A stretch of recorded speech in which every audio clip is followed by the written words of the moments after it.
होली के त्योहार को हम रंगों और उत्साह से मनाते हैं, पर इस त्योहार से कुछ ऐसी भी भयानक चीजें जुड़ी हैं जिनका जिक्र करना भी डरावना लगता है। ये कहानी प्रीति की है। प्रीति अपनी लाइफ के एक बहुत ही अनोखे पड़ाव पर थी। अगले 2 महीने में वो एक बच्चे को जन्म देने वाली थी। प्रीति और उसका हस्बैंड शोभित गुड़गांव के एक फ्लैट में अकेले रहते थे। काम में बिजी रहने की वजह से शोभित प्रीति का पूरी तरह से ख्याल नहीं रख पाता था और इसलिए प्रीति ने अपनी प्रेगनेंसी के आखिरी महीने अपनी मां के साथ रहने का डिसाइड किया। होली से करीबन 1 दिन पहले प्रीति अपने घर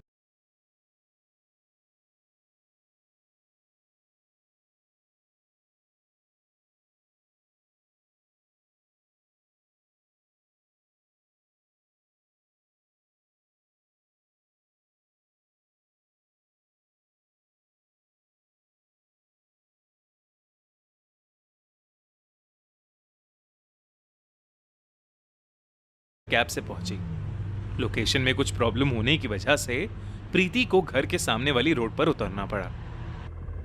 प्रीति के घर के सामने वाली रोड पर एक चौराहा था। उस चौराहे को पार करते हुए प्रीति का पैर जमीन पर आटे के बने दिए पर जा लगा और वो उसके पैर से चिपक गया। प्रीति ने उस पर ज्यादा ध्यान नहीं दिया और घर चली गई। पर घर के दरवाजे पर पहुंचते ही प्रीति ने जैसे ही घर की दहलीज पर अपना पैर रखा, उसके पूरे शरीर में एक करंट दौड़ा।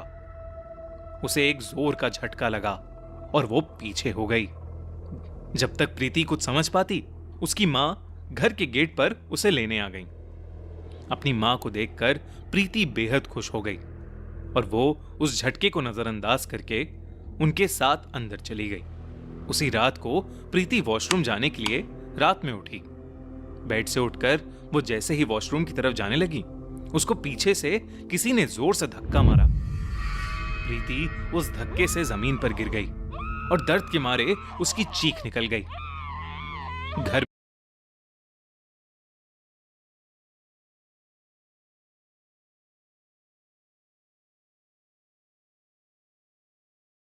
में सभी लोग जाग गए। प्रीति ने जब ये बताया कि उसे किसी ने पीछे से धक्का मारा था, तो घर के सभी लोग चौंक उठे। तभी प्रीति के पापा ने उसकी बात को टालते हुए कहा कि शायद अंधेरे में प्रीति जमीन पर पड़ी किसी चीज से टकरा गई होगी। सबने इस बात को मान लिया और सब लोग सोने चले गए। अगली सुबह होली का त्योहार था। हर जगह रंग और उत्साह था। घर के सभी लोग एक दूसरे को रंग लगा रहे थे। जब प्रीति के बचपन के दोस्तों को पता लगा कि प्रीति अपने पुराने घर में वापस आई हुई है, तो वो भी उसके साथ होली खेलने के लिए वहां आ गए। घर के बाहर प्रीति के 4 दोस्त आ गए, लेकिन उन चारों में से प्रीति सिर्फ 3 को ही जानती थी। एक आदमी उसके लिए बिल्कुल अनजान था, पर प्रीति को लगा कि शायद वो उसके किसी दोस्त के साथ आया होगा। उन सब ने एक दूसरे को रंग लगाना शुरू कर दिया। उसी मस्ती के बीच वो अजनबी भी प्रीति को रंग लगाने आ गया। प्रीति ने उसका नाम पूछा तो उसने कुछ नहीं बोला और सीधा प्रीति के गालों पर रंग लगाने लगा। प्रीति को एकदम से महसूस हुआ कि वो आदमी अपने हाथों से सिर्फ रंग नहीं लगा रहा, बल्कि वो प्रीति के मुंह को मसलने की कोशिश कर रहा है। प्रीति ने गुस्से में उस आदमी को पीछे धक्का मारा और जोर से चीखने लगी। उसके चेहरे पर बहुत तेज दर्द हो रहा था। सब लोग उसके पास इकट्ठा हो गए। प्रीति गुस्से में अपने दोस्तों से कहने लगी कि उनके साथ जो आदमी आया है, उसने प्रीति के साथ बदसलूकी की है। ये सुनकर सब दंग रह गए। तभी प्रीति के दोस्त रवि ने उससे पूछा कि वो किस आदमी की बात कर रही है। रवि ने बताया कि उनके साथ कोई चौथा आदमी नहीं था।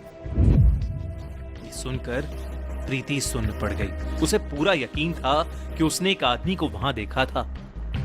प्रीति इधर उधर उसे ढूंढने लगी, पर वो आदमी उसे कहीं नहीं मिला। घर के बाहर अब इतना तमाशा बन चुका था कि प्रीति की मां उसे घर के अंदर ले गई। प्रीति बार बार पागलों की तरह उसी आदमी के बारे में बोले जा रही थी। प्रीति की मां ने उसे बिस्तर पर बिठाया और उसके लिए पानी लेने किचन में पहुंची। किचन तक जाते हुए प्रीति की मां के पास उसकी भतीजी श्रेया फोन लेकर आ गई और उन्हें एक वीडियो दिखाने लगी। वीडियो में जो उन्होंने देखा उससे उनके होश उड़ गए। वो वीडियो बाहर हो रही होली सेलिब्रेशंस की थी और उस वीडियो में साफ साफ दिख रहा था कि प्रीति अकेली खड़ी हुई है और उसके गालों पर खुद से रंग लग रहा है। ये देखते ही प्रीति की मां भागती हुई प्रीति के कमरे में पहुंची तो उन्होंने देखा कि प्रीति का शरीर बिस्तर के ऊपर हवा में तैर रहा है। ये देखकर प्रीति की मां बेहद घबरा उठी। वो समझ गई कि जरूर प्रीति के ऊपर कोई काला साया आ गया है। उन्होंने तुरंत शहर के जाने माने तांत्रिक को बुलवाया। जब वो तांत्रिक वहां पहुंचा तो प्रीति उसे देखकर गुस्से से चिल्ला उठी। प्रीति ने उसका गला पकड़ लिया और किसी अजीब भाषा में कुछ बड़बड़ाने लगी। तांत्रिक ने उसके ऊपर कुछ पाउडर जैसा फेंका जिससे वो थोड़ी शांत हो गई और उसने तांत्रिक का गला छोड़ दिया। सब घर वालों ने उसे बेड से बांध दिया और फिर उस तांत्रिक ने अपनी झाड़ फूंक शुरू कर दी। जैसे जैसे तांत्रिक झाड़ फूंक कर रहा था वैसे वैसे प्रीति दर्द में चिल्ला रही थी। तांत्रिक ने प्रीति की कुर्ती से थोड़ा सा कपड़ा फाड़ा और उसे जला दिया। अब जैसे जैसे वो कपड़ा जल रहा था उसमें से नीला धुआं निकलने लगा और प्रीति के चीखने की आवाजें और तेज हो गई। प्रीति के सहमे से खड़े प्रीति को दर्द में देख रहे थे। जैसे ही वो कपड़ा पूरा जलकर राख हुआ प्रीति की चीखें भी बंद हो गईं और वो बेहोश सी पड़ गई। जब प्रीति होश में आई तो तांत्रिक ने बताया कि प्रीति पर किसी ने काला जादू किया था। उन्होंने बताया कि होली के समय पूरे साल की सबसे शक्तिशाली पूर्णिमा की रात होती है और इस समय में बच्चों और प्रेग्नेंट औरतों को सबसे ज्यादा खतरा होता है। ज्यादातर लोग चौराहे पर काला जादू करके सामान रख देते हैं ताकि जब भी किसी का पैर उस सामान पर पड़े काली आत्माएं उन पर चढ़ जाएं और उन्हीं काली आत्माओं के जरिए वो अपने अधूरे काम करवा पाएं। प्रीति और उसके बच्चे की तो जान बच गई पर प्रीति के दिमाग से ये खौफनाक किस्सा शायद ही कभी मिट पाए। इसलिए दोस्तों, त्योहारों के समय चलते वक्त पैर कहां पड़ रहा है इसका ध्यान जरूर रखना।